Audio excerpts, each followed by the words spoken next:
তিনজনের দোয়া কবুল হবে আল্লাহর দরবারে। তার মধ্যে একজন হলেন মাজলুম ব্যক্তি, যে ব্যক্তি অত্যাচারিত, যে ব্যক্তি মুসাফির প্রবাসী, তার দোয়া কবুল হবে। আর মা বাপ যদি সন্তানের জন্য দোয়া করে, ওই দোয়া আল্লাহ রব্বুল আলামিনের দরবারে মঞ্জুর হয়ে যায়। আল্লাহ রব্বুল আলামিন মা বাপ সম্পর্কে বলেন, মা বাবের জন্য আমার কাছে দোয়া করবি বান্দারা, আমার কাছে দোয়া করবি। দোয়াটা আল্লাহ পাক শেখাচ্ছেন, রব্বিরহামহুমা কামা রব্বায়ানি সাগীরা।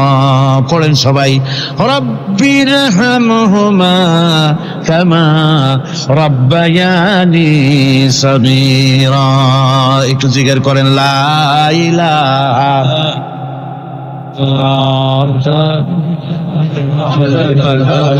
লা ইলাহা ইল্লাল্লাহ, লা ইলাহা ইল্লাল্লাহ, লা ইলাহা ইল্লাল্লাহ, লা ইলাহা ইল্লাল্লাহ মুহাম্মাদুর রাসূলুল্লাহ। আমার ভাইরা, আল্লাহ পাক শিখাচ্ছেন, বান্দা তোর মা বাপের জন্য আমার কাছে দোয়া কর। আল্লাহ রব, আয় আমার প্রভু, আমার মা বাপ যেমন ছোটবেলায় আমাকে স্নেহের কোলে লালন পালন করেছে, আয় আমার আল্লাহ তুমি আমার মা বাপকে তোমার রহমতের কোলে লালন পালন করো। আল্লাহ শিখাই দিয়েছেন। আমার ভাইরা, প্রত্যেক নামাজের পরে এই দোয়াটা ভুলে যাবেন না, ভুলে যাবেন, ভুলে যাবেন। আমার ভাইরা, আমার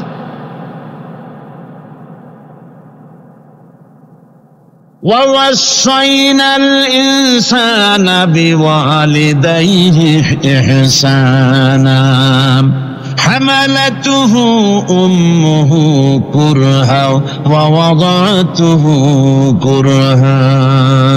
আল্লাহ পাক বলেন, আমি পৃথিবীর সমস্ত মানব মণ্ডলীকে উপদেশ দিয়েছি, মা বাপকে সম্মান করো, শ্রদ্ধা করো, তাদের উপকার করো। তার কারণ হলো, তোমার মা তোমাকে গর্ভে ধারণ করেছে অত্যন্ত কষ্টের সাথে।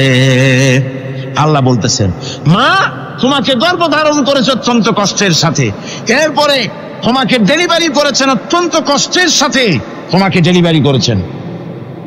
গভীর রাত্রে মানুষ সব ঘুমায় যায়, গর্ভবতী মা ঘুমাতে পারে না, সন্তান পেটের ভিতরে হাঁটু দিয়া গুতা মেরেছে, পা দিয়া লাথি মেরেছে। মা চরম শীতের রাত্রে, প্রচন্ড শীতের রাতে গায়ের লেপটা সরাই দিয়া মা একবার দাঁড়ায়, আর একবার বসে, একবার দেওয়ালের সাথে হেলান দিয়া দাঁড়ায়, কষ্ট করে রাতটায় কাটায় দেয়। আবার সারাদিন সংসারের জন্য কাজ করেছেন, রান্না বান্না করেছেন, মা সকলকে খাওয়াইয়া মা শেষের দিকে খেতে গেছেন। যখন নিজে খেতে গেলেন, আবার ক্ষুধা নিয়ে খেতে বসেছেন, পেটের ভিতরে সন্তান লাথি মেরেছে, পেটের মধ্যে ঘুষা মেরেছে, হাঁটু দিয়া গুতা মেরেছে, ভরা পেটে, পেটের ভিতরে সন্তান গুতা মারলো হাঁটু দিয়া, মাথা দিয়া। মা ক্ষুধা রয়েছে, পেটে খেতে পারলেন না, বেদনা শুরু হয়েছে। খাবারের থালাটা ঠেলে দিয়ে মা দাঁড়ালেন, বসলেন, চোখের পানি ফেললেন। এভাবে করে মা একটা দুইটা দিন নয়, 10টি মাস পর্যন্ত সন্তানটাকে পেটের মধ্যে নিয়ে, একটা জীবিত মানুষ আর একটা জীবিত সন্তান পেটের মধ্যে নিয়ে নড়াচড়া করছেন, চলাফেরা করছেন। কিতাবের মধ্যে এসেছে, রাতের বেলায় মা যে ঘুমাতে পারেন না, সন্তানের নড়াচড়ার কারণে রাতভর ইবাদত করলে যত সওয়াব পাওয়া যেত, আল্লাহ ওই সওয়াব মায়ের আমলনামায় লিখে দেন। সন্তান পেটে থাকার কারণে খেতে পারে না, পেট ভরে ক্ষুধায় কষ্ট পায় মা, এই জন্যে 10 মাস ধরে রোজা রাখলে যে সওয়াব হতো, আল্লাহ রাব্বুল আলামিন মায়ের আমলনামায় রোজার সওয়াব লিখে দেন। 10 মাস পরে গেল, সন্তান ডেলিভারির সময় চলে এলো। মায়ের মন বিমর্ষ, সন্তান ডেলিভারি হবে, না জানি মরে যাই নাকি, না জানি অপারেশন লাগে নাকি, কি অবস্থা হবে। মা খেতে পারে না, মুখটা শুকায়া যায়। ডেলিভারির সময় যখন আসে, মা বাবার কাছ থেকে বিদায় নিয়ে যায়, স্বামীকে একান্তে গোপনে ডেকে নিয়ে বলে, প্রাণের স্বামী, দীর্ঘদিন একসঙ্গে ঘর কন্যা করেছি, অপরাধ হয়ে যেতে পারে, আমারে মাফ করে দিও। আমার মনে হয় এবার আমি আর বাঁচবো না। সংসার থাকলো, চাবি থাকলো, সব বুঝে নাও, আমারে মাফ করে দিও। মা চলে গেল সতিকা গৃহে, ক্লিনিকে চলে গেল, অপারেশন থিয়েটারে চলে গেল, অথবা ডেলিভারির জায়গায় চলে গেল। ডেলিভারি পেইন শুরু হয়ে গেল, বেদনা শুরু হয়ে গেল। এক একটা বেদনা যেন মায়ের এক একটা মৃত্যু যন্ত্রণা শুরু হয়ে যায়। এমন যন্ত্রণা, প্রসব বেদনা দুনিয়ার ভুক্তভোগী মা ছাড়া আর কেউ জানে না। এই চরম বেদনার ভেতর দিয়ে, চরম কষ্টের ভিতরে মা যখন একটা বাচ্চা প্রসব করলো, জিহাদের ময়দানের মতো মা রক্তাক্ত হয়ে গেলেন, সন্তান দুনিয়ায় এলো। মা তখন অস্থির থাকেন। এত বড় বিরাট কষ্টের ভিতরে আল্লাহ রাব্বুল আলামিন বলেন, সন্তান যখন ডেলিভারি হয়ে গেল, মায়ের মনের ভিতরে আমি তখন এই ফিলিংস, এই টেন্ডেন্সি জাগ্রত করে দিই, দেখ কি হয়েছে। মা তখন দেখতে চায় কি হয়েছে। মায়ের সামনে যখন এত কষ্টের, হৃদয় বিংড়ানো, কলিজার 32টি নাড়ি ছেঁড়া যন্ত্রণার সন্তান যখন মায়ের চোখের সামনে আসে, আল্লাহ পাক বলেন, মা যখন তার ছেলের মুখের দিকে তাকায়, মেয়ের মুখের দিকে তাকায়, আল্লাহ বলেন 10 মাসের পেটে ধরা কষ্ট আর ডেলিভারির সব কষ্ট মায়ের মন থেকে মুছে ফেলে দেই। আল্লাহ রাব্বুল আলামিন বলেন, খবরদার দুনিয়ার মানুষ, এমন মায়ের সাথে নাফরমানি করবি না, এ মায়ের সাথে নাফরমানি করবি না, মাকে সম্মান করবি, মার কাছে দোয়া চাবি। দুনিয়ায় যদি সম্মান চাও, রিসপেক্ট চাও, মায়ের পায়ে ধরে কাঁদো। মায়ের জাতি অনেক সম্মান তার। রাসূল করিম সাল্লাল্লাহু আলাইহি ওয়াসাল্লামকে প্রশ্ন করা হয়েছে, হুজুর খেদমত করবো কার? হুজুর কয় মায়ের। তারপরে কার? হুজুর কয় মায়ের। তারপরে কার? হুজুর বলেন মায়ের। তারপরে কার? তোমার পিতার। 3 গুণ, তোর ভাইয়ের মর্যাদা 3 গুণ বেশি, তোর বাবার চাইতে মর্যাদা বেশি। সুবহানাল্লাহ পড়ে। আর আজকে ইসলামের শত্রুরা তারা বলে যে ইসলাম নারীর অধিকার আদায় করে নাই। নারীর অধিকার ইসলাম দেয় নাই তো কে দিয়েছে? আমার বন্ধুগণ, বিশ্বনবী জনাবে মুহাম্মদ রাসূলুল্লাহ সাল্লাল্লাহু আলাইহি ওয়াসাল্লাম মসজিদে নববীর ভিতরে বসে আছেন। এক বৃদ্ধা মহিলা মসজিদের মধ্যে প্রবেশ করলেন।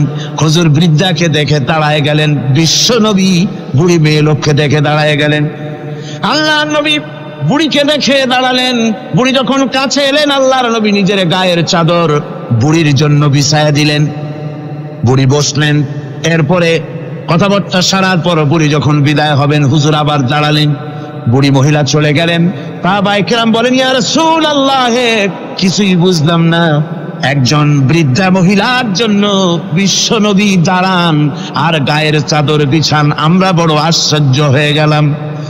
নবীজি বলেন, ও আমার সাহাবীরা, তোমরা জানো না, এই মহিলাকে চিনতে পারো নাই? আমি আমার মায়ের দুধ আমার জীবনে কিসমতে তেমন হয় নাই। আমি আমার মায়ের দুধ তেমন কিসমতে পাই নাই। যার বুকে দুধ খেয়ে, যার কোলে কাখে চড়ে আমি বড় হয়েছি, আমার সেই দুধ মা, ইনি হযরতে হালিমাতুস সাদিয়া, আর সেই দুধ মা।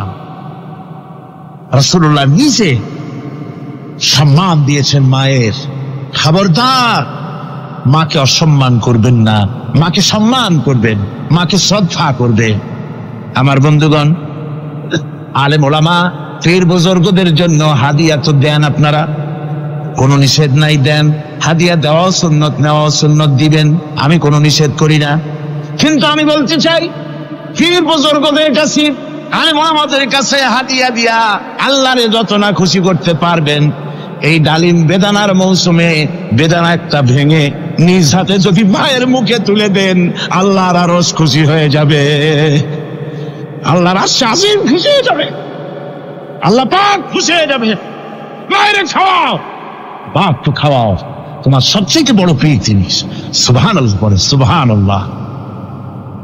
মা বাপ যদি একটু দোয়া করে দেয়, তোমার জিন্দেগির কাম শেষ। একটু বদদোয়া করলে জাহান্নামে যাবা। কোন পীর সাহেব বদদোয়া করলে জাহান্নামে যাবে এমন কথা নয়। কোন মরণাপন্ন করলে দুজকে যাবে এমন কথা নাই। রাসূল বলেছেন হুমা জান্নাতুকা ওয়া নারুকা, মা বাপ তোমার বেহেশত, মা বাপ তোমার জাহান্নাম। মা বাপ যদি অসন্তুষ্ট হয় দুজকে যাবি, আর মা বাপ যদি খুশি আল্লাহর জান্নাতে চলে যাবি। সুবহানাল্লাহ, সুবহানাল্লাহ, সুবহানাল্লাহ। মায়ের পায়ের তলে তোর বেহেশত। আমরা পুরুষ, আমাদের গত বছরও বলেছি, আমরা পুরুষ, আমাদের পায়ের তলে জুতা। আমাদের পায়ের তলে কি? শুধু জুতা।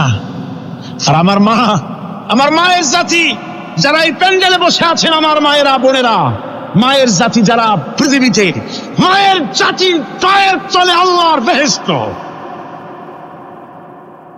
সুবহান। নারীর মর্যাদা ইসলাম দেয় নাই, কে দিয়েছে? আল্লাহ দিয়েছেন, আল্লাহর রাসূল দিয়েছেন। আর আমার মা, আমার মায়ের জাতি যারা এই প্যান্ডেলে বসে আছেন, আমার মায়েরা বোনেরা, মায়ের জাতি যারা পৃথিবীতে, মায়ের জাতির পায়ের তলে আল্লাহর বেহেশত। সুবহান। নারীর মর্যাদা ইসলাম দেয় নাই, কে দিয়েছে? আল্লাহ দিয়েছেন, আল্লাহর রাসূল দিয়েছেন। আমার বন্ধুগণ, হযরত বায়জিদ বুস্তামি, ছোট্ট বাচ্চা ছেলে, গভীর রাত্রে মা অসুস্থ, পানির পিপাসায় জেগে উঠেছেন। বাবারে পিপাসায় শেষ হয়ে গেলাম, পানি দাও। ছেলে ঘরের ভিতরে পানি না পেয়ে বাইরে দৌড়াদৌড়ি করলেন। অনেক দূর থেকে পানি নিয়ে এসে দেখেন মা ঘুমায় গেছেন। পানি নিয়ে দাঁড়ানো পৌষ মাস, মাঘ মাসের শীতের রাত, ফজরের সময় মায়ের ঘুম ভেঙে গেল। তাকিয়ে দেখেন বাইজিদ দাঁড়ানো, হাতে পানি থরথর করে কাঁপছে। জিজ্ঞাসা করে, বাইজিদ তুমি দাঁড়ানো কেন? ছোট্ট বাচ্চা বলে, মা পানি চেয়েছিলে তুমি গভীর রাত্রে, পানি ঘরে ছিল না, অনেক দূর থেকে আনতে হয়েছে। মা বলছে, ঘুমাও নাই কেন গ্লাস ছুঁয়া? বাচ্চা বলে, ঘুমাই নাই। তুমি যদি আবার পানি চাও, সময় মতো যদি দিতে না পারি, মা তোমার কষ্ট হবে। এই জন্য ফজর পর্যন্ত আমি দাঁড়ায় আছি, কখন তুমি পানি চাও। মা হাতের থেকে পানি নিয়ে পান করলেন। বাইজিদকে বিছানার উপরে আরাম করে কম্বল দিয়ে ঘুম পড়াইয়া দিলেন। হযরত বাইজিদের মা উযু করে ফজরের নামাজ পড়ে সিজদায় চলে গেলেন। চিৎকার মেরে কেঁদে বলেন, আমার রব, আমার আল্লাহ, আমি আমার বাইজিদের মা, আমি মা হয়ে বাইজিদের জন্য দোয়া করি। বাইজিদ আমার জন্য আজকে যা করেছে, আমি মা, আমার কলিজা ঠান্ডা হয়ে গেছে। হায় আল্লাহ, আমি বাইজিদের জন্য দোয়া করি, তুমি তাকে সুলতানুল আরিফিন বানাইয়া দিও। মঞ্জুর হয়ে গেল আল্লাহ পাকের কাছে দোয়া।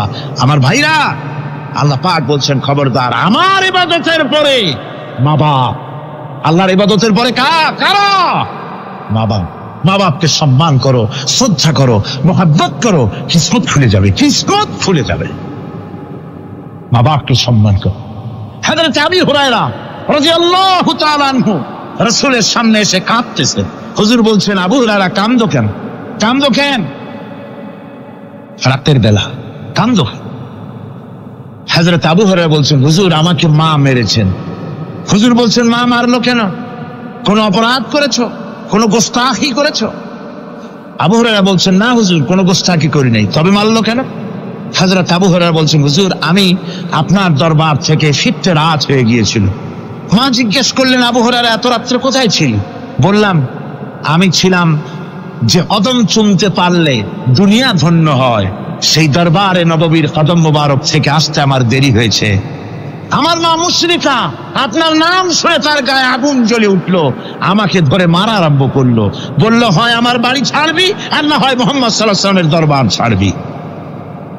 আমি বললাম, আমার মা, তুমি বুড়ি মানুষ, তোমার গায়ে যত শক্তি আছে সমস্ত শক্তি দিয়ে আমারে পিটাও, আমারে মারো। মারতে মারতে আমাকে বাড়ি থেকে তুমি বের করে দাও। তোমার বাড়ি শুদ্ধ, তামাম দুনিয়া ছেড়ে দিতে পারি, আল্লাহর নবীর কদম মোবারক ছেড়ে দিতে পারি না। হুজুর আমার মা আমাকে গলা ধাক্কা দিয়ে বের করে দিয়েছেন।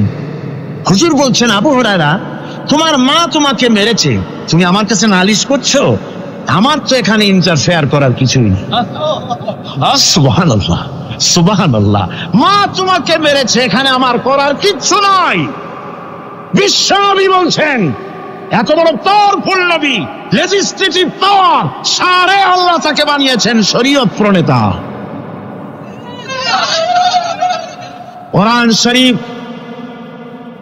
কোরআন শরীফে শুধু হালাল ও হারামের, হালাল এবং হারামের, বৈধ এবং অবৈধের সীমারেখা শুধু কোরআনই ঠিক করেনি, রাসূলের জন্য আল্লাহ ছেড়ে দিয়েছেন। আল্লাহ রাসূলও হারাম, হালাল এবং হারামের বৈধতা অবৈধতার সীমারেখা নির্ধারণ করেছেন। এত বড় ক্ষমতা তার, এত বড় পাওয়ারফুল বিশ্বনবী, তিনি বলছেন মা মেরেছে, আমার করার কিছু নাই। চিন্তা করেন কত বড় কথা, এ কথার লোড কত। হযরত আবু হুরায়রা বলেন, ইয়া রাসূলুল্লাহ, মা আমাকে মেরেছেন, আমি আল্লাহর নবীর কাছে মায়ের বিরুদ্ধে নালিশ করতে আসি নাই। বললেন, কেন এসেছো? হযরত আবু হুরায়রা বলেন, হুজুর এসেছি একটা কারণে, আমি জানি আল্লাহ নবী যদি আল্লাহর দরবারে হাত উঠায়া কোনো জিনিস বলে আল্লাহ রাব্বুল আলামিন সঙ্গে সঙ্গে মঞ্জুর করে নেন। হুজুর আমি এসেছি, মেহেরবানি করে দোয়া করুন আমার মাকে যেন আল্লাহ হেদায়েত নসিব করে দেন। আল্লাহ নবী হাত উঁচু করে বললেন, আল্লাহুম্মা হিদি উম্মা আবি হুরায়রা, আয় আল্লাহ আমি দোয়া করি আবু হুরায়রার মাকে তুমি হেদায়েত নসিব করে দাও। রাসূলুল্লাহ দোয়া করছেন আর আবু হুরায়রা সমানে দৌড়াচ্ছেন। তিনি দৌড়াচ্ছেন, পিছন থেকে কয়েকজনে আবু হুরায়রার জামা টেনে ধরেছে, দৌড়। তাদের জানা আবু হুরায়রা খুব ভদ্রলোক মানুষ, কোন ঝড় ঝামেলার মধ্যে থাকে না, লালসাট করে না, চিৎকার মারে না, দৌড় মারে না, এত ভদ্র শরীর, দৌড়ায় কি না জানি কোন বিপদ বুঝি ঘটে গেছে। পিছন থেকে জামা টেনে ধরে বলে, দৌড়াও কেন? হযরত আবু হুরায়রা জামা সাহাবীর হাত থেকে ছিনায় নিয়ে বলেন, জামা ছেড়ে দাও, আমাকে দৌড়াতে দাও, আমি দৌড়াইয়া বাড়িতে দেখতে চাই। আমি দৌড়াই আগে আমার বাড়ি পৌঁছতে পারলাম না, আমি যাওয়ার আগে আমার আল্লাহর নবীর দোয়া আমার বাড়ি পৌঁছে গেছে, আমি এইটা দেখতে চাই। হযরত আবু হুরায়রা বাড়িতে গিয়ে দরজা নক করলেন, ভেতর থেকে আওয়াজ এলো, কে?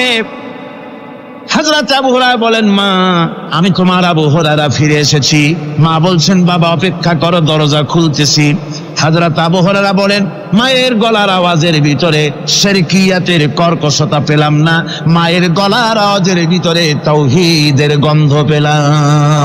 আমার মনে হলো নবীজির নিক্ষিপ্ত তীর তার নিশানায় পৌঁছে গেছে।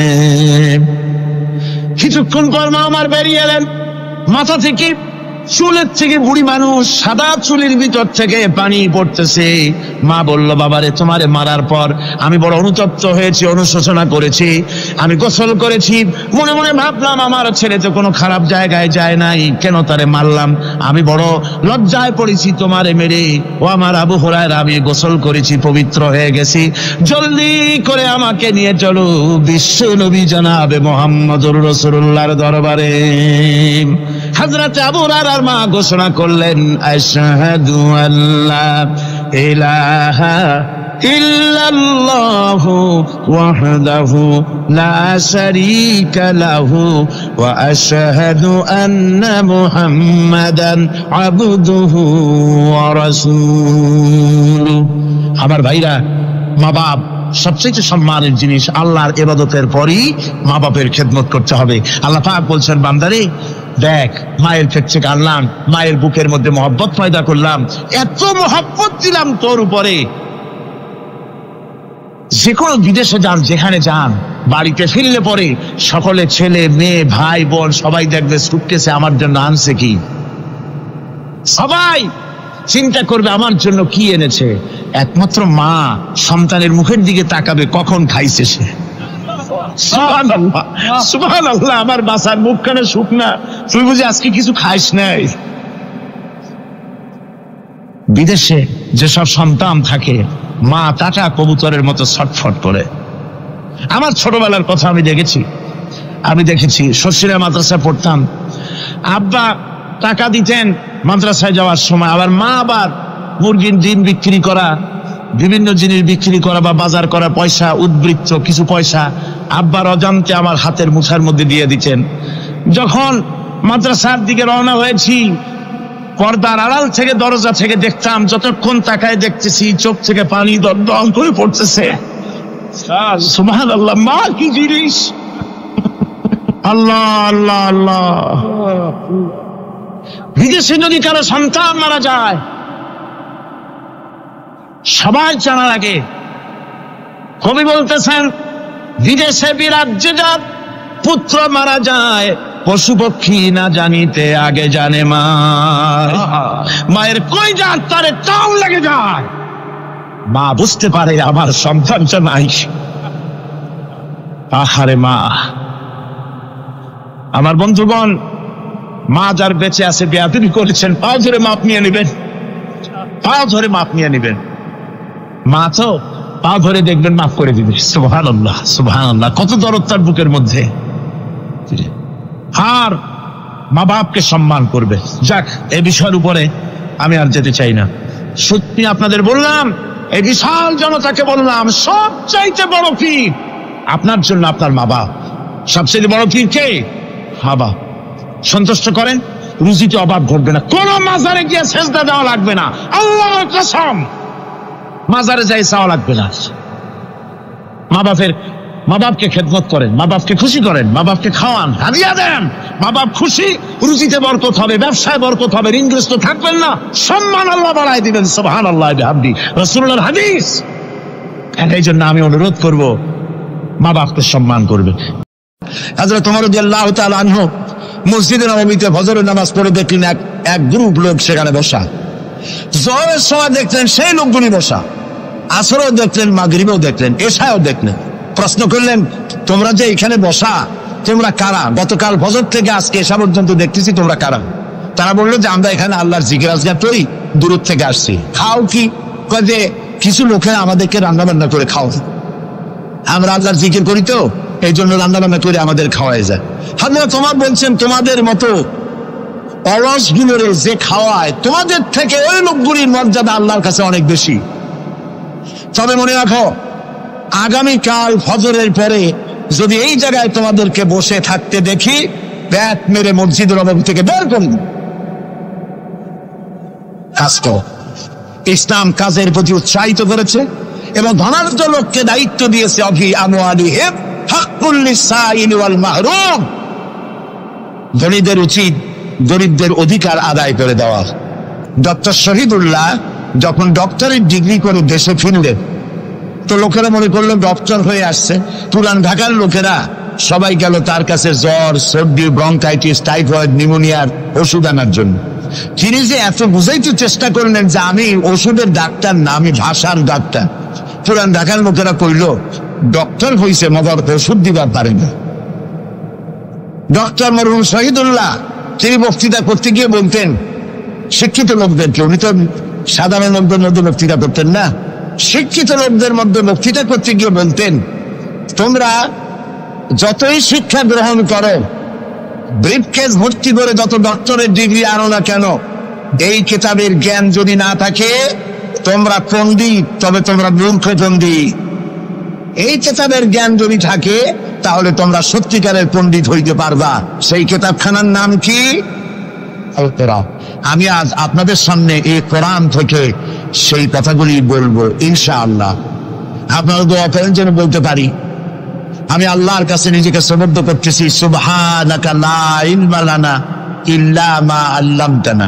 আল্লাহ তাআলা, আমার তো কোনো জ্ঞান নাই, আমি তো লোকেরা আমাকে মুফাসসিরে কোরআন বলে, কিন্তু আমি তো জানি আমি কি, আমি কোরআনের একজন ছাত্র মাত্র। এই লাখো জনতাকে তোমার কোরআন থেকে বলা তৌফিক দান করে দিও, বলি আমিন। প্রিয় ভাই সব, শয়তানের ওয়াসওয়াসা থেকে আসুন আগে পানা চেয়ে নি। সবাই পড়েন আমার সাথে, আউযু বিল্লাহি মিনাশ শাইতানির রাজীম, বিসমিল্লাহির রাহমানির রহিম। বিতাড়িত মজদুর শয়তানের ওয়াসওয়াসা থেকে আল্লাহর কাছে পানা চাই, বলেন আমিন। পরম করুণাময় আল্লাহ রাব্বুল আলামিন নামে শুরু করছি। আল্লাহ তাআলা আমাদেরকে সৃষ্টি করে অন্ধকারে ছেড়ে দেননি। কি বলেন, অন্ধকারে ছেড়ে দিয়েছেন? কেউ কেউ বলে যে না, আল্লাহ তাআলা কি রাস্তা করেছেন। আল্লাহ তাআলা রাস্তা তৈরি করেছেন, এটা আপনাদের বুঝতে হবে। পাহাড়িয়া এলাকায় আপনি যদি হারায় যান, সেখানে কোনো গভর্নমেন্ট রাস্তা করে নাই, কিন্তু আল্লাহ তাআলা গিরিপথ তৈরি করে রাখছেন। মরুভূমির মধ্যে যদি হারিয়ে যান, সেখানেও আপনি দিক নির্দেশনা পাবেন। সমুদ্রের ভিতরে যদি আপনি হারিয়ে যান, কোনো নাবিক যদি হারায়, দিনের বেলায় সেটা কম্পাস দিয়ে চললো, রাতের বেলায় তার চলার জন্য আকাশে আল্লাহ তারকা খচিত করে রেখেছেন, যাতে নাবিকরা হারিয়ে না যায়। যে আল্লাহ রাব্বুল আলামিন পাহাড়ি এলাকার ভিতরে মানুষ যেন হারিয়ে না যায়, এজন্য পাহাড়ের ভিতরে গিরিপথ তৈরি করলেন। মরুভূমির ভিতরে চলার জন্য দিকের নির্দেশনা দিলেন।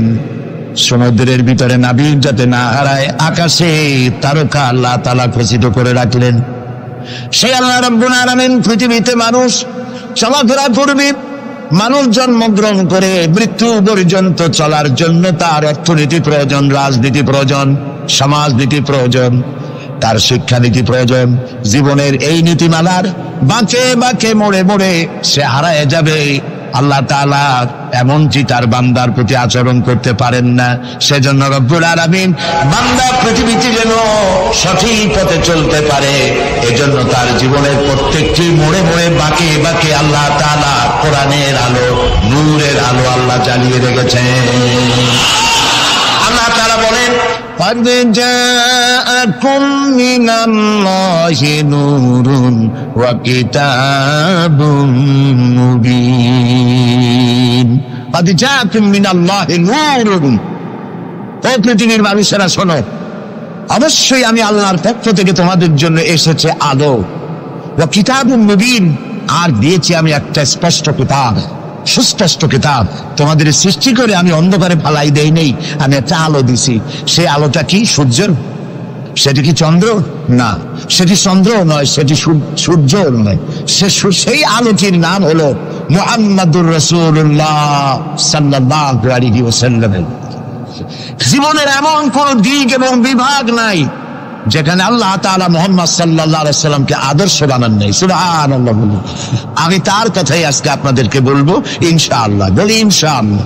প্রিয় ভাই সব, এই পৃথিবীতে আল্লাহ রাব্বুল আলামিন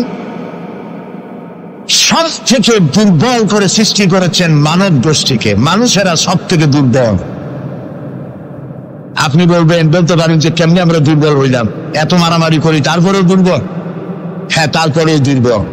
যেমন গরু, সে তার আত্মরক্ষার জন্য মাথায় দুইটা শিং পাইছে, আমরা কেউ শিং পাইনি, আমরা দুটি করতে পারিনি, ঠিক না? কথা কন না কেন? কুকুরে কামড়াইতে পারে, কুকুরের কাজ কুকুরে করেছে, কামড় দিয়েছে পায়, তাই বলে কি কুকুরে কামড়ানো মানুষের শোভা পায়? মানুষ কি কুত্তার গায়ে কামড় দিতে পারবে? ওই রকমের শক্তিশালী দাঁত মানুষের আল্লাহ দেন নাই। সাপেরে আল্লাহ তাআলা বিষধর দন্ত দিয়েছেন, বাঘের খাবার মধ্যে নখর দিয়েছেন, মূলার মতো মোটা মোটা দাঁত দিয়েছেন। এমনকি আত্মরক্ষার জন্য ভীমরুল বলওয়ারের রুল ফুটাবার মতো শক্তি আল্লাহ দিয়েছেন। এবার বলেন তো, আপনার কাছে আত্মরক্ষার কি আছে? আপনি তো বলতেই পারেন বীরত্বের সাথে, হ্যান করেঙ্গে ত্যান করেঙ্গে, লাঠি কে আমদার মুগুর ভরেঙ্গে, বলতে পারবেন, কিন্তু লাঠির মধ্যে মুগুর আপনি ভরতে পারবেন না। মানুষের কাছে আত্মরক্ষার কোনো হাতিয়ার নাই। এই মাহফিলের মধ্যে যদি এখন একটা সাপ ঢোকে, অথবা বড় জাতের কয়েকটা ব্যাঙ ঢোকে, লাফানো শুরু করবে এই মাথা দিয়া, এই মাথা দিয়ে দৌড় আরম্ভ করবে। তারপর অন্তত সদরঘাট পর্যন্ত দৌড়াই গিয়ে জিজ্ঞেস করবে, ভাই আমরা দৌড়াই কেন? তো সামান্য ব্যাঙের সাথে পারি না, সামান্য সাপের সাথে পারি না, বললা ভীমরুলের সাথেও পারি না। আত্মরক্ষামূলক হাতিয়ার আমাদের কাছে দেওয়া হয় নাই। এরপরে এমনকি আমরা চোখে ভালো করে দেখি না, চোখ দিয়েও আমরা দেখতে পাই না। আপনারা বলবেন তাহলে আমরা কি ভেলকি দেখি? না, ভেলকি দেখেননি। আমাদেরকে দেখতে হলে আমরা আলোর সাহায্য দেখি, আলো না হলে আমরা দেখতেও পারি না। অমাবস্যার রাতে মানুষ নিজের শরীরও নিজে দেখতে পারে না। এই যে অবস্থা, এই যে দুর্বলতা, এই দুর্বল মানুষকেই পৃথিবীর সকল সবল প্রাণীর চাইতে আল্লাহ তাআলা শ্রেষ্ঠ করেছেন। শ্রেষ্ঠ কে? বলেন কে? কিসের দিক থেকে শ্রেষ্ঠ? জ্ঞান। জ্ঞান দিয়ে আল্লাহ মানুষকে শ্রেষ্ঠ করেছেন।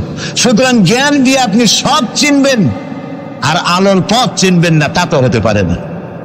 এই জন্য আপনি সব যেমন চেনেন, আলোর দিশাও আপনাকে পাইতে হবে। আপনার নেতা Karl Marx, Lenin, Mao Tsetung, Hegel, Darwin, Copernicus, Kepler, এরা আপনার নেতা হতে পারে না। আপনার আমার নেতা হবেন মুহাম্মদুর রাসূলুল্লাহ সাল্লাল্লাহু আলাইহি ওয়াসাল্লাম। আচ্ছা, ওনারা নেতা হবেন না কেন? সেটাও একটু ব্যাখ্যার দাবি রাখে। ওনারাও কিন্তু কষ্ট করেছেন। মার্কস, হেগেল, মাও সেতুং, এরা কষ্ট করেছেন, জেল খেটেছেন, বই লিখেছেন, মানবতার কল্যাণে এগুলি করেছেন। কিন্তু তাদের কথার কোনো মিল ছিল না। এক একজন এক এক ধরনের কথা বলেছেন, এবং তাদের কথা দিয়ে পৃথিবীর মানুষের জন্য কোনো স্থায়ী শান্তি প্রতিষ্ঠিত হয় নাই পৃথিবীর 1 ইঞ্চি জমিনের ওপারেও। এটা ঠিক কিনা? নবীদের কথায় আমাদের চলতে হবে, কারণ নবীদের কথার মধ্যে কোনো গরমিল হয় নাই। আদম আলাইহিস সালাম বলেছেন আল্লাহ এক, নূহ আলাইহিস সালাম বলেছেন বেশি হইতে পারে, নাউযুবিল্লাহ। ইব্রাহিম আলাইহিস সালাম বলেছেন আখিরাত আছে, আরেকজন নবী বলেছেন নাও থাকতে পারে। একজন নবী বলেছেন কবর আযাব হবে, আর একজনে বলেন এটা একটা আমার চিন্তায় না থাকতেও পারে। এইরকম নবীদের কথার মধ্যে কোনো ব্যস্কম হয়েছে? বলেন হয়েছে? কেন হয় নাই? কারণ দার্শনিক, রাজনীতিবিদ, ওদের যে শ্রেণী, ওর থেকে নবীদের শ্রেণী সম্পূর্ণ স্বতন্ত্র, এবং 2 শ্রেণীর মাঝে গালফ অফ ডিফারেন্স। দার্শনিক এবং রাজনীতিবিদরা তারা কথা বলেন নিজস্ব মন মস্তিষ্ক প্রসূত জ্ঞান দিয়ে, আর নবীরা কথা বলেন আল্লাহর জ্ঞান দিয়ে। এই জন্য পৃথিবীতে যত নবী এসেছেন সমস্ত নবীদের স্লোগান ছিল একটা। কয়টা ছিল? আদম আলাইহিস সালাম থেকে নিয়ে শুরু করে মুহাম্মাদুর রাসূলুল্লাহ সাল্লাল্লাহু আলাইহি ওয়াসাল্লাম পর্যন্ত যত নবী আল্লাহ পৃথিবীতে পাঠিয়েছেন, সমস্ত নবীদের স্লোগান একটাই ছিল, লা ইলাহা ইল্লাল্লাহু মুহাম্মাদুর রাসূলুল্লাহ। মুহাম্মদুর রাসূলুল্লাহ নবী করিম সাল্লাল্লাহু আলাইহি ওয়াসাল্লামের সময় হয়েছে, আর বাকি সমস্ত নবীর সময় স্লোগান একটাই ছিল, লা ইলাহা ইল্লাল্লাহ। কোনো ব্যস্কম নাই, সব নবীরা এক কথা বলেছেন। কারণ নবীরা যে কথা বলেছেন সমস্ত কথা আসছে একটা অফিস থেকে। কয়টা অফিস? এবার বলেন তো অফিসটার নাম কি? কার অফিস? আল্লাহর অফিস। এবং একজন মেসেঞ্জার সমস্ত নবীদের কাছে আল্লাহর মেসেজ বহন করে নিয়ে এসেছেন, সেই আল্লাহ কর্তৃক নিয়োগ প্রাপ্ত অথেন্টিক জেনুইন যিনি রাসূল ছিলেন, বার্তাবাহক ছিলেন, স্পেশাল মেসেঞ্জার ছিলেন, তার নাম কি? সুবহানাল্লাহ। পৃথিবীর সবচাইতে বেশি মর্যাদা এবং সব থেকে বেশি সুন্দর করে আল্লাহ তাআলা তাকে এই পৃথিবীতে পাঠিয়েছেন। তিনি যখন পৃথিবীতে আসলেন, পৃথিবীটা কি ছিল? চুরি, ডাকাতি, জেনা, ব্যভিচার, হত্যা, ধর্ষণে ভরপুর মরাজাতি। ওই যে বলেছিলাম মরাজাতি, এই মরাজাতিটারে কেমনে জিতে বানানো যায়, রাসূলুল্লাহ সেই চেষ্টা করলেন। 40 বছর বয়স হেরা পাহাড় থেকে নেমে এনে কবি বলছেন, উতর কর গারে হেরা সে সুয়ে কওম আয়া, উতর কর গারে হেরা সে সুয়ে কওম আয়া, और एक नुस्खे किमिया साथ लाया। হেরা পাহাড় থেকে নবীজি নেমে এলেন, সাথে আনলেন পরশ পাথর, নাম কি? কোরআন। হেরা পাহাড় থেকে নেমে আসলেন, হাতে আনলেন পরশ পাথর। এই পরশ পাথরের ছোঁয়া যখন লাগলো, ওমরের মতো পাথর সোনার টুকরা হয়ে গেল। সুবহানাল্লাহ। যারা ছিল নারী জাতির ইজ্জত, সতীত্ব, সংগ্রামের জম, তারা হয়ে গেল নারী জাতির পাহারাদার। সুবহানাল্লাহ বলুন। কোরআন মরা জাতিকে জিন্দা করছে। আহারে কপাল, সেই কোরআন শরীফ দিয়ে তাবিজ লিখি আমরা। আরে কপাল। বাংলাদেশে ইমদাদিয়া লাইব্রেরি, ওসমানিয়া লাইব্রেরি, কতগুলি লাইব্রেরি হয়েছে চকবাজার এলাকায়। আমি তাদেরকে অনুরোধ করব, আপনারা এই আকামটা কখনো করবেন না। ভালো কাজটা করতেছেন, বইপত্র ছাপেন, কিন্তু কোরআন শরীফের মধ্যে আপনারা তাবিজ ঢুকাইছেন। তাদের লেখা, তাদের ছাপানো কোরআন শরীফের মধ্যে দেখা যায় সূরা ইউসুফের নকশা, সূরা মরিয়মের নকশা, সূরায়ে মায়েদার নকশা, ইয়াসিনের নকশা, এবং লেখা আছে এই নকশা ব্যবহার করলে মাথা ভালো হবে, ওই নকশা ব্যবহার করলে বিয়ে হবে তাড়াতাড়ি, এই নকশা ব্যবহার করলে তাড়াতাড়ি বাচ্চা হবে। কোথায় পেয়েছি? কোরআন শরীফ তাবিজের জন্য নাজিল হয় নাই, বিশ্বাস করুন মুসলমান। সুতরাং নকশা আঁকায়া কোরআন শরীফে ছাপানো আল্লাহর কালামের সাথে বেয়াদবি। যারা এই কাজটি করছেন আমি তাদেরকে অনুরোধ করি, আল্লাহর রাস্তায় এই কাজ বন্ধ করে দিন, তওবা করুন। কোথায় পেলেন? সূরার কতগুলি নকশা বানাইছেন? 577, 1372, 1940। এদিকে কেমনে হইল সূরা ফাতিহা? বিসমিল্লাহরে বানাইছে 786। এটা তো আপনারা সকলেই জানেন, ঠিক না? বিসমিল্লাহ দিন লেখে কেনা 786, কপালে যা আছে হোক। প্রিয় ভাই সব, 10 লক্ষ বার যদি 786 লেখেন, একবার বিসমিল্লাহর সমান হবে না। বিসমিল্লাহর মধ্যে 19টা অক্ষর আছে, কয়টা? আর আল্লাহ রাসূল কি বলেছেন? আল্লাহর নবী বলেছেন, কোরআনে কারীমের প্রত্যেকটি অক্ষরে যখন পড়বে বান্দা 10টা করে নেকি হবে। বিসমিল্লাহির রহমানির রহিম পড়েন আমার সাথে, বিসমিল্লাহির রহমানির রহিম। রাসূলুল্লাহর ওয়াদা অনুযায়ী আমার সাথে যখনই পড়লেন বিসমিল্লাহির রহমানির রহিম, একটা অক্ষরে 10, 19টায় 190টি নেকি আমাদের আমলনামায় লেখা হয়ে গেছে। কাজে এই নকশা দিয়ে যারা তাবিজের ব্যবসা করে, কিয়ামতে অবশ্যই আসামি হতে হবে। যারা কোরআনকে তাবিজের কাজে ব্যবহার করেছেন, আল্লাহর কাছে দায়ী হতেই হবে। কারণ মানুষকে আপনারা বোঝাতে চেষ্টা করেছেন কোরআন তাবিজের কিতাব, অথচ কোরআন এসেছিল একটি সমাজ, একটি রাষ্ট্র বিপ্লব করার জন্যে। রাসূলুল্লাহ হচ্ছেন পৃথিবীতে সুন্দর, সুখী, সমৃদ্ধশালী আধুনিক রাষ্ট্রের শ্রেষ্ঠ রূপকার, এবং এই কোরআন দিয়ে তিনি এমন এক রাষ্ট্র বিনির্মাণ করেছিলেন যেখানে চুরি ছিল না, ডাকাতি ছিল না, জেনা ছিল না, ব্যভিচার ছিল না, হত্যা ছিল না, ধর্ষণ ছিল না, সন্ত্রাস মুক্ত সমৃদ্ধি একটি সুখী সমাজ তৈরি করেছিলেন নবী করিম সাল্লাল্লাহু আলাইহি ওয়াসাল্লাম। প্রিয় ভাই সব, বড় আফসোস লাগে সেই কোরআনে শুধু চুমাই খাই, বুকেই লাগাই, আর এই কোরআন শরীফ নিয়ে আমরা কাজে লাগাইতে পারলাম না। এটা ঠিক কিনা? কোরআনকে কাজে লাগাইতে পারছি? পারি নাই। কোরআন শরীফ খালি ঝুলে ঝুলে পড়ি। দেখেন, রমজান মাসে আমাদের দেশের লোকেরা দেখতে পারে, ভাই তোমার বাড়ি কি হয়েছে জানি না, আমার পুতের বউ 7 খতম, আমার মেয়ে ক্লাস 9-এ পড়ে, ও 3 খতম, ওর মায় 13 খতম, আর আমি নিজে এমনি খতম। আপনি প্রতিযোগিতা করে কোরআন শরীফ খতম করবেন, এই জন্য নাযিল হয়েছে কোরআন শরীফ। আপনি কি বিশ্বাস করেন? কোন কোন সাহাবী সূরা বাকারা শেষ করতে সময় লেগেছে 2 বছর, 3 বছর। কেন পড়তে পারতেন না? তিনি সময় লাগলো কেন? এই জন্য সময় লেগেছে, এক একটি আয়াত তারা তেলাওয়াত করেছেন। শুনতেছেন কথা? এক একটি আয়াত তেলাওয়াত করেছেন, অর্থ বুঝেছেন, ব্যাখ্যা বুঝেছেন, জীবনের উপরে আমল করেছেন, এরপর আরেকটা আয়াত পড়েছেন, বুঝেছেন, আমল করেছেন, তারপরে আরেকটা পড়েছেন। এইরকম করে করে কোরআন তেলাওয়াত করে জীবনের উপরে আমল করার পর সাহাবীরা যখন রাস্তা দিয়ে হাঁটতেন, মানুষেরা দেখতো যেন কোরআন হেঁটে যাচ্ছে। আরে আজ পৃথিবীতে আমরা মায়ের খাবো না কেন? আমি তো বলি বুশের মতো আরো 2-4টা বুশ আসা দরকার। মাইল আমাদের খাওয়াই দরকার। দুনিয়ার সব জাতি চেনা যায়, মুসলমান চেনা যায় না। প্রিয় ভাই সব, নবী করিম সাল্লাল্লাহু আলাইহি ওয়াসাল্লাম এই পরশ পাথর নিয়ে আসলেন। ওমর আসতেন রাসূলকে হত্যা করতে। চিন্তা করেন, নবী হত্যা করতে আসে, কত বড় জাহেল সেই ওমর। আর ওমর ছিলেন কি হইলেন বলেন? কি সোনা ডায়মন্ড হয়ে গেলেন। আল্লাহু আকবার বলেন।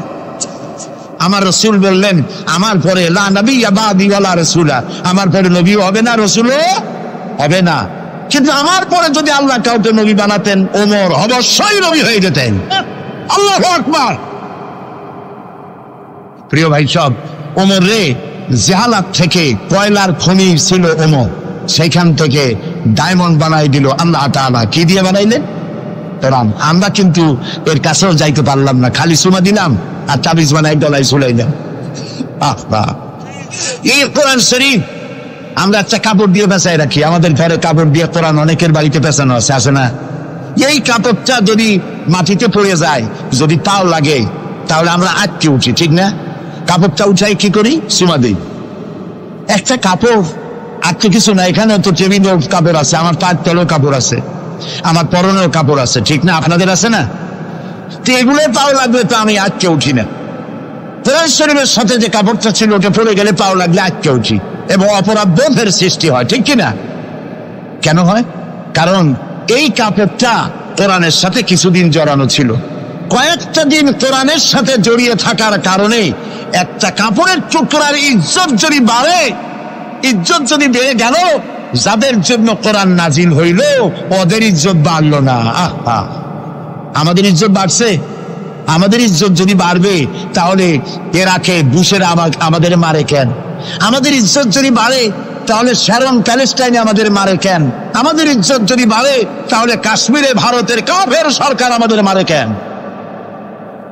আলজেরিয়ায়, বসনিয়ায়, চেচনিয়ায়, এরিত্রিয়ায়, সারা পৃথিবীতে আমরা মার খাচ্ছি। তাহলে কি এই কথা বুঝবো যে কোরআন থাকবে যে জাতির কাছে, কোরআনের কারণেই তারা মার খাবে?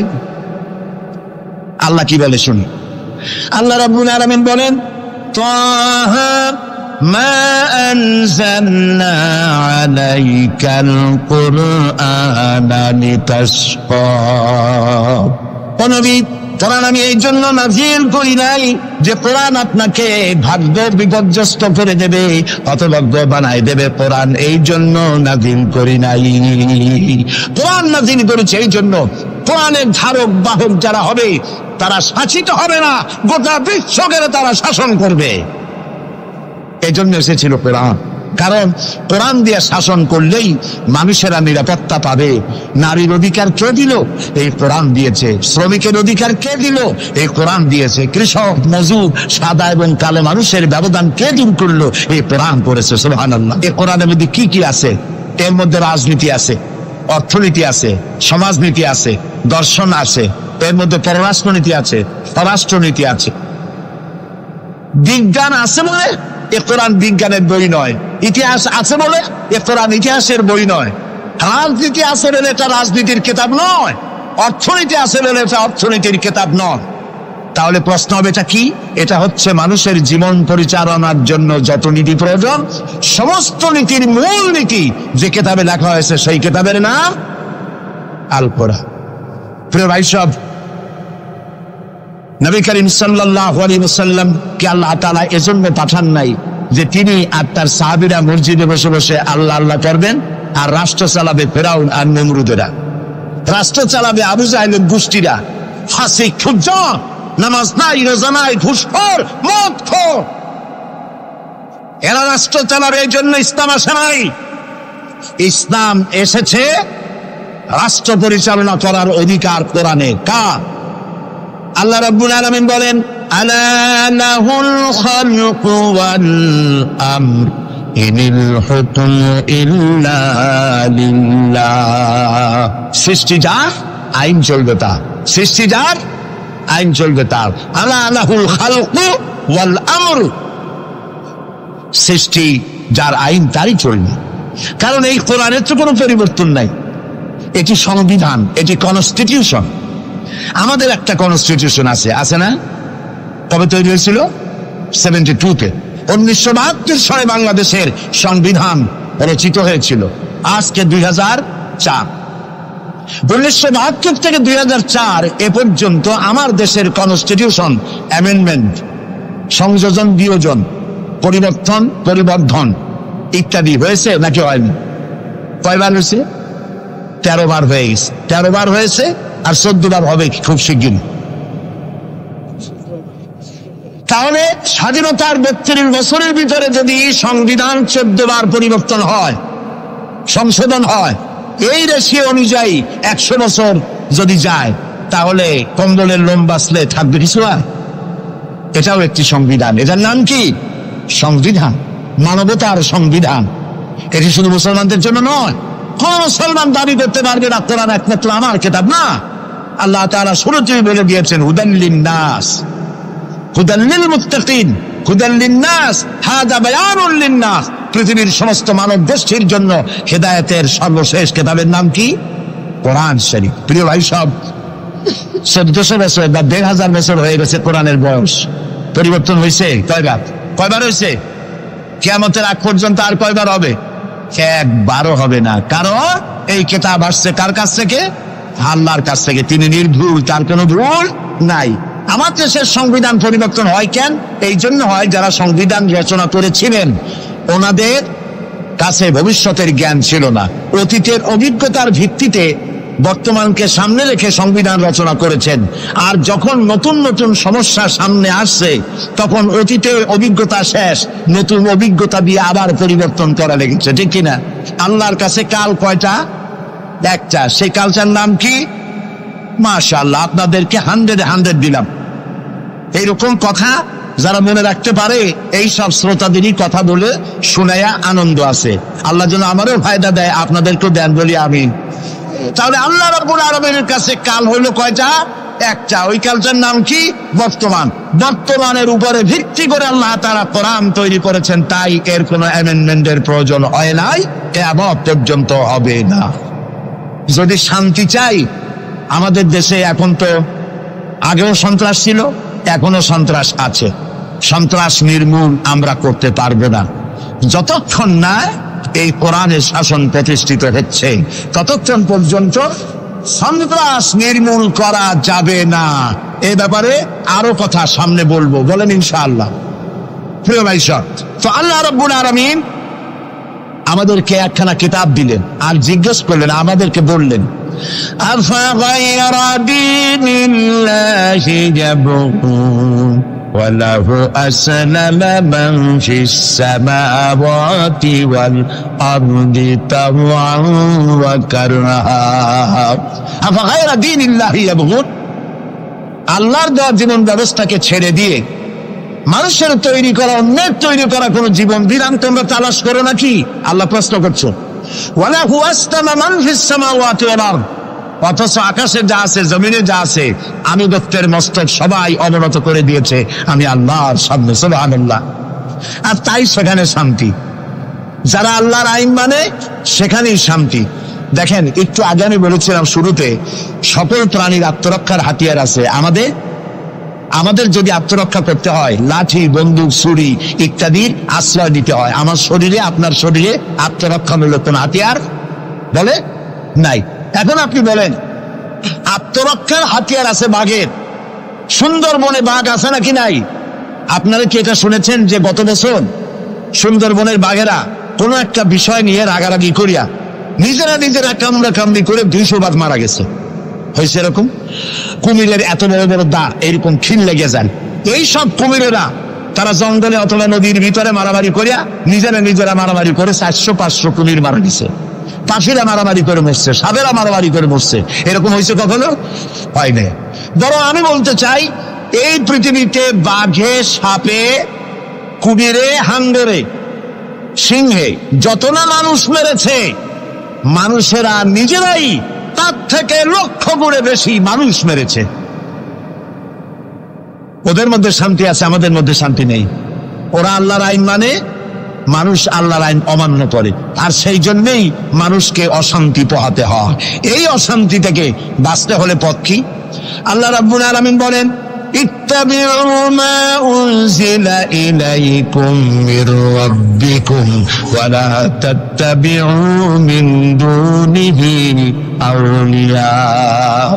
ইত্তাবিউ মা উনজিলা ইলাইকুম মির রাব্বিকুম, আনুগত্য করো, অনুসরণ করো, অনুকরণ করো ওই জিনিসের যা তোমার রবের পক্ষ থেকে নাজিল হয়েছে। কি নাজিল হয়েছে বলেন? এইটার অনুসরণ করো। ওয়ালা তাত্তাবিউ মিন দুনিহি আউলিয়া, আর তোমাদের নেতারা যা কিছু তোমাদের জন্য বানিয়েছে তার অনুসরণ করো না। মানব রচিত আইনে শান্তি নাই। আল্লাহ তাআলা বলছেন, আমার বান্দারা ইত্তাবিউ মা উনজিলা ইলাইকুম মির রাব্বিকুম, আল্লাহর পক্ষ থেকে যে কিতাব আসছে, এইটার অনুসরণ করো, এটার মধ্যে সব আছে। নবী করিম সাল্লাল্লাহু আলাইহি ওয়াসাল্লাম এটাকে দিয়েছিলেন যেভাবে সেইভাবে করতে হবে। আমরা কি নবীকে সেই মর্যাদা দেই? না দেই। মুহাম্মদ সাল্লাল্লাহু আলাইহি ওয়াসাল্লামকে মনে করেছি অন্যান্যরা যেমন নেতা, মুহাম্মদ সাল্লাল্লাহু আলাইহি ওয়াসাল্লাম এইরকম একজন ধর্মীয় নেতা। কোরআন শরীফকে মনে করেছি বেদ বাইবেল যেমন ধর্মগ্রন্থ, কোরআন ওইরকম একটা ধর্মগ্রন্থ। আমি আপনাদেরকে বলতে চাই, এই কোরআন একটি মুকাম্মাল নিজামে হায়াতের নাম। জীবনের সব কথা আল্লাহ তাআলা এখানে বলে দিয়েছেন। এই জন্য গতানুগতিক ভাবে ধর্মীয় পুস্তক নয়। আর মুহাম্মদ সাল্লাল্লাহু আলাইহি ওয়াসাল্লাম গতানুগতিক ভাবে কোন ধর্মীয় নেতা নন। তিনি হচ্ছেন আদর্শ, পৃথিবীর সব মানুষের জন্য আদর্শ নেতা, এক সফল রাষ্ট্রনায়ক আল্লাহ রাসূল সুবহানাল্লাহ। নবী করিম সাল্লাল্লাহু আলাইহি ওয়াসাল্লাম রাষ্ট্র প্রতিষ্ঠা করেছেন, ইসলামের রাষ্ট্র। তার বুনিয়াদ কি? ওয়াতাসিমু বিহাবিলিল্লাহি জামিআন ওয়া লা তাফাররাকু। ঐক্যবদ্ধভাবে আমার রজ্জুকে, আল্লাহর রশিকে মজবুত করে ধারণ করো। কে বলতেছেন? আল্লাহ। নবী করিম সাল্লাল্লাহু আলাইহি ওয়াসাল্লাম যে রাষ্ট্র পরিচালনা করেছিলেন, সেখানে কোনো জাতি, বর্ণ ও আঞ্চলিকতাকে গুরুত্ব দেওয়া হয় নাই। সেখানে গুরুত্ব দেওয়া হয়েছে হাবলুল্লাহ। হাবলুল্লাহ মানে কি বলেন? আল্লাহর রশি। বলেন আপনারা, হাবলুল্লাহ মানে কি? আল্লাহর রশি। আল্লাহর রশি কি? এটাকে রশি বলা হইল কেন? বলবো এটাকে রশি বলা হইল কেন? আমরা ছিলাম বেহেশতে। কোথায় ছিলাম? পড়ে গেছি কোথায়? ধরুন এটা একটা কুয়া, দুনিয়াটা কি? কুয়া। বেহেশতে থেকে পড়ে গেছি কুয়ার মধ্যে। এখন কুয়ায় পতিত মানুষ উঠাবার জন্য সব থেকে ভালো কি? বাঁশ। কুয়ায় পতিত মানুষ উঠাবার জন্য কোন জিনিস সব থেকে ভালো? রশি। আল্লাহ তাআলা কোরআন নামক একটা রশি ফেলাই দিলেন। পড়ে গেছে দুনিয়ায়, আমি চাই তোরা আবার তোদের হারানো বাড়িতে ফিরে আয়। এখন এটা রশি আল্লাহ ফেলাই দিলেন। কুয়ার মানুষ উঠাবার জন্য রশি সব থেকে ভালো, তবে রশির দুইটা শর্ত লাগবে। শর্ত কয়টা? দুইটা। এক নম্বরের শর্ত হলো রশি যেন পচা পাটের দড়ি না হয়, তাহলে পরে নিচে যারা ছিঁড়ে পড়বে, উপরে যে টান দিয়ে উঠাইতে যাবে, ছিঁড়ে গিয়া প্রতিটা মানুষের দাঁতটা ছিল ওগুলো ভাঙিয়ে শেষ হয়ে যাবে। তাহলে দড়ি কি হইতে হবে? মজবুত। দুই নম্বর, যিনি ধরে টান দিবেন তার হাত হতে হবে মজবুত, তা না হলে পরে যত মানুষ ছিঁড়ে পড়বে, ওই হাত থেকে যদি দড়ি ফসকে যায়, যাও জান ছিল তাও শেষ। উপরে ধরে আছেন কে? রশির অপর প্রান্ত। আল্লাহর এই রশি কি পচা পাটের দড়ি? এর থেকে মজবুত দড়ি আর আছে? এই দড়ির অপর প্রান্তে ধরেছেন কে? গোটা পৃথিবীর সব মানুষ একত্রিত হয়ে এই রশি ধরো। আল্লাহ তাআলা বলেছেন অপর প্রান্ত ধরে হারানো বাড়ি জান্নাতে ফিরাই দেব। নবী করিম সাল্লাল্লাহু আলাইহি ওয়াসাল্লামের এটাই ছিল তার রাষ্ট্র প্রতিষ্ঠার মূলনীতি। কোরআন ধরো, কোরআন বোঝো। এই কোরআন দিয়ে তিনি একটি বিচার ব্যবস্থা চালু করলেন কোরআন দিয়ে। রাসূলুল্লাহ এখন প্রেসিডেন্ট। রাসূলুল্লাহ এখন কি? প্রেসিডেন্ট। দেখেন বিচার কেমনে হচ্ছে। আল্লাহ রাব্বুল আলামিন কোরআনের আয়াত দিয়ে বিচার ব্যবস্থা কন্ট্রোল করে দিলেন। বিচারে কারো পক্ষপাতিত্ব করা যাবে না। ওয়া ইযা হাকামতুম বাইনান নাসি আন তাহকুমু বিল আদল। আল্লাহ তাআলা বলেন, তোমরা যখন লোকদের মাঝে বিচার করবে, সুষ্ঠু বিচার করবে, ভালো ফয়সালা করবে, সুবিচার করবে। আর বিজাতীয়দের ব্যাপারে, অমুসলিমদের ব্যাপারে বিচার করতে গিয়ে তাদের উপরে জুলুম করবে না।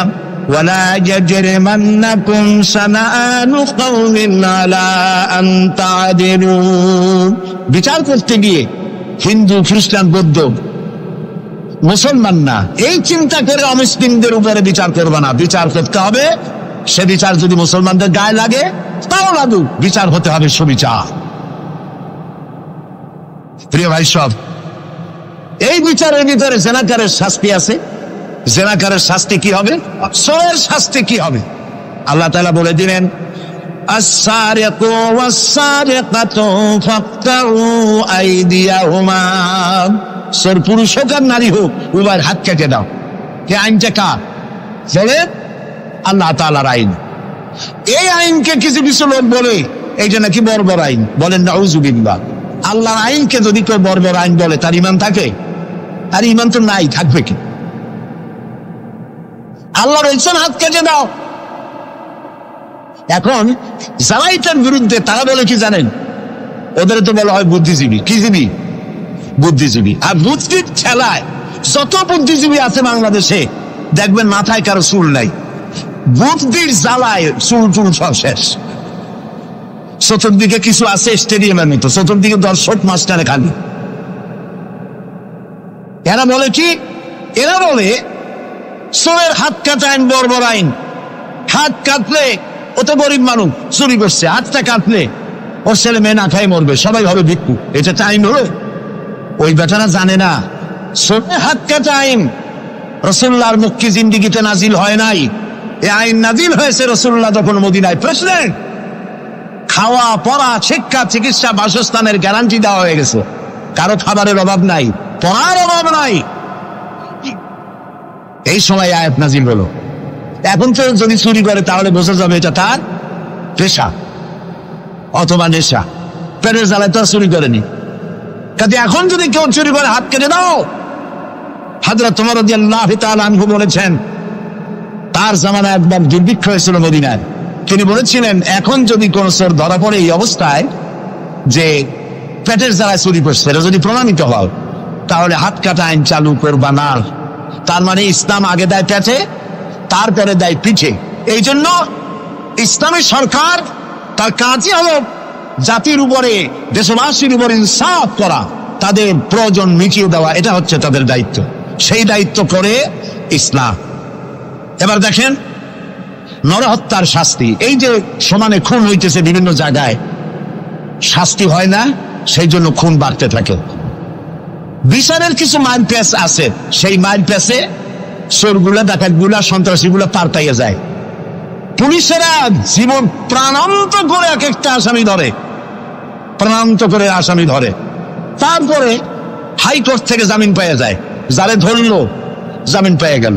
এখন তো সে পুলিশের নাকের ডগায় আঙ্গুল দিয়ে দেখা যায়, পাল্লা নামার আটকাইতে। ঠিক না? ইসলামের বিধান ভিন্ন। হত্যা করেছে, ইয়া আইয়ুহাল্লাযীনা আমানু কুতিবা আলাইকুমুল কিসাসু ফিল কাতলা, তোমাদের প্রতি নরহত্যার শাস্তি স্বরূপ কিসাস নির্দিষ্ট করা হয়েছে।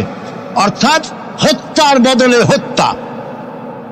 যে হত্যা করেছে প্রমাণিত হয়েছে, পরে নিয়ে আসো পল্টনের মাঠে, রেডিওর সমস্ত চ্যানেলগুলিকে দাওয়াত দাও, পত্রিকার সাংবাদিকদের দাওয়াত দাও, লোকেরা দেখুক, সকলের সামনে ওকে হত্যা করা হোক। জিনার শাস্তি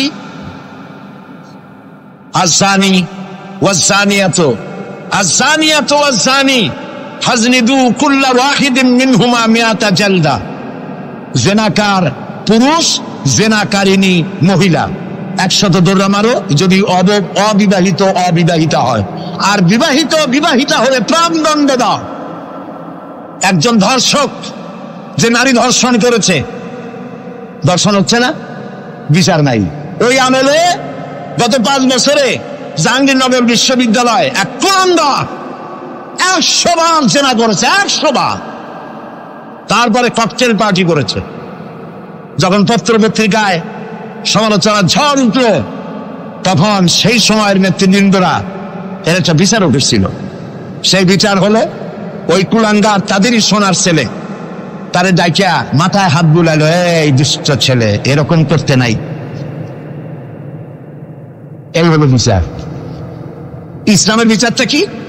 ইসলামের বিচার হয়েছে ধর্ষক প্রমাণিত হয়েছে, নিয়ে আসো ময়দানে, চতুর্দিকে লোকেরা পাথর নিয়ে দাঁড়াও, পাথর মেরে ওর গায়ের গোস্ত, হাড্ডি, চর্বি, চামড়া, রক্ত বাতাসের সাথে উড়ায় দাও।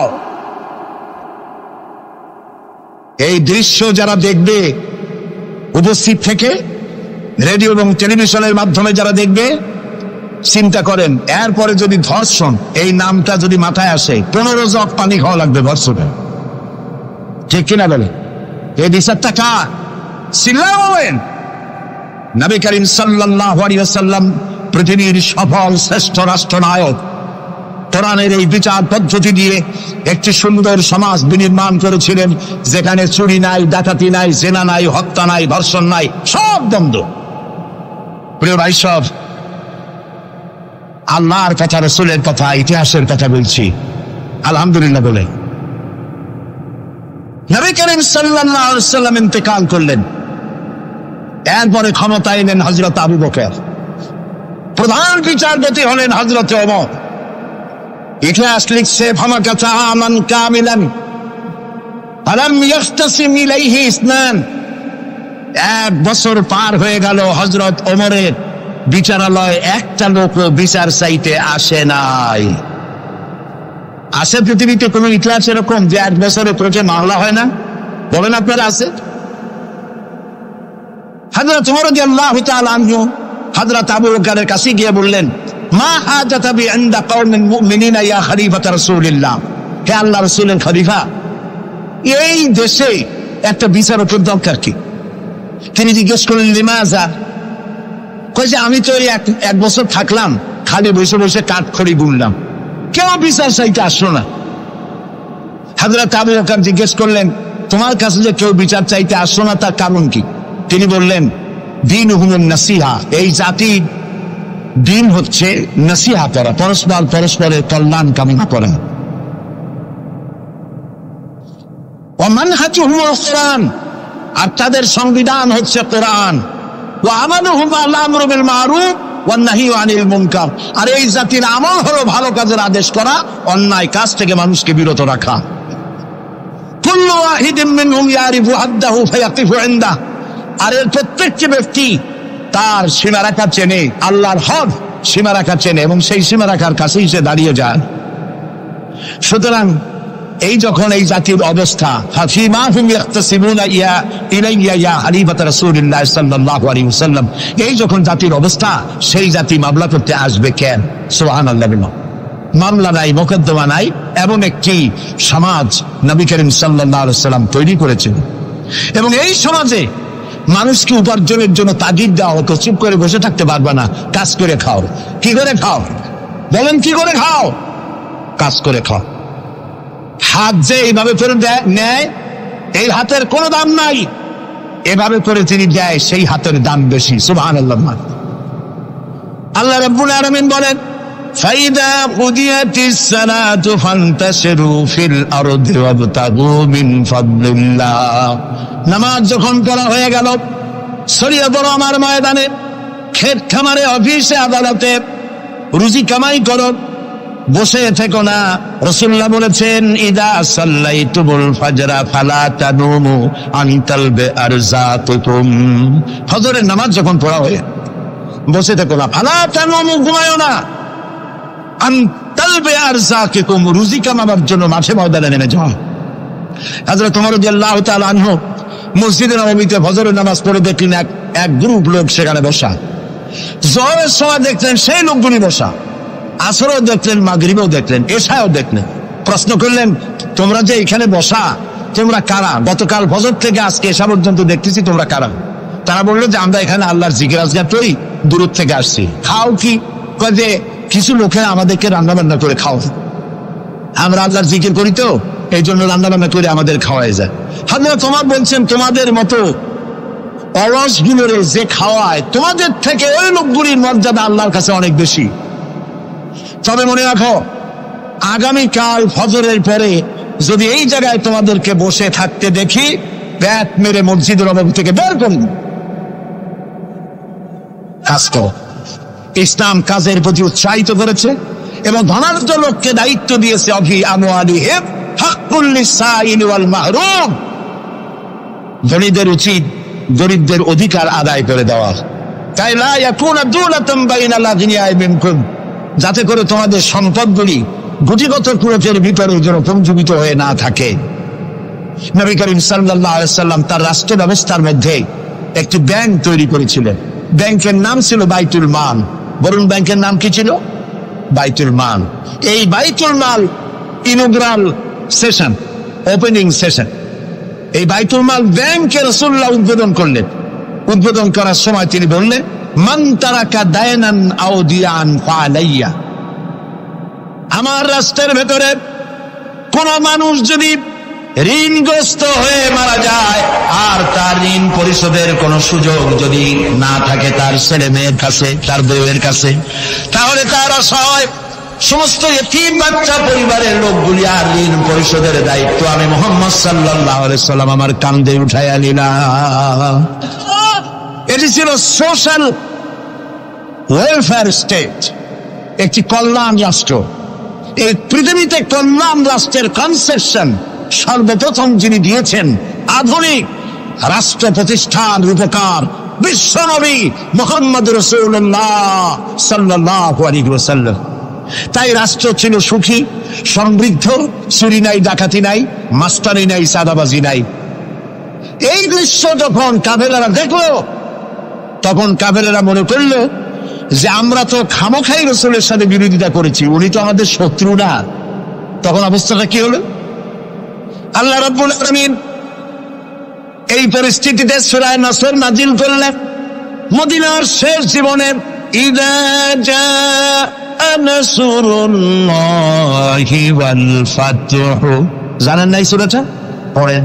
ইযা জাআ নাসরুল্লাহি ওয়াল ফাতহু ورأيت الناس يدخلون في دين الله أفواجا فسبح بحمد ربك واستغفر إنه كان توابا ইদা জা নাসরুল্লাহিল ফাতহ, আল্লাহর পক্ষ থেকে যখন মদদ আসবে, বিজয় আসবে, তখন দেখতে পাবে দলে দলে লোক ইসলামে প্রবেশ করতেছে। সুবহানাল্লাহ। মদিনার জীবনের শেষ দিকে আর ভূখণ্ডে একটা কাফেরও ছিল না, সবাই পড়েছে লা ইলাহা ইল্লাল্লাহু মুহাম্মাদুর রাসূলুল্লাহ। সুবহানাল্লাহ। প্রিয় ভাই সব, এই ছিল ইসলামী রাষ্ট্রের রূপরেখা। রাসূলুল্লাহ বলেছেন আমি তো চলে যাব, চিরকাল থাকবেন। তারাকতু ফীকুম আমরাইন লান তাদিল্লু মা তামাসসাকতুম বিহিমা কিতাবুল্লাহ ওয়া সুন্নাতুর রাসূল। আমি চলে যাব, দুটো জিনিস তোমাদের জন্য রেখে গেলাম। বলেন কয়টা জিনিস?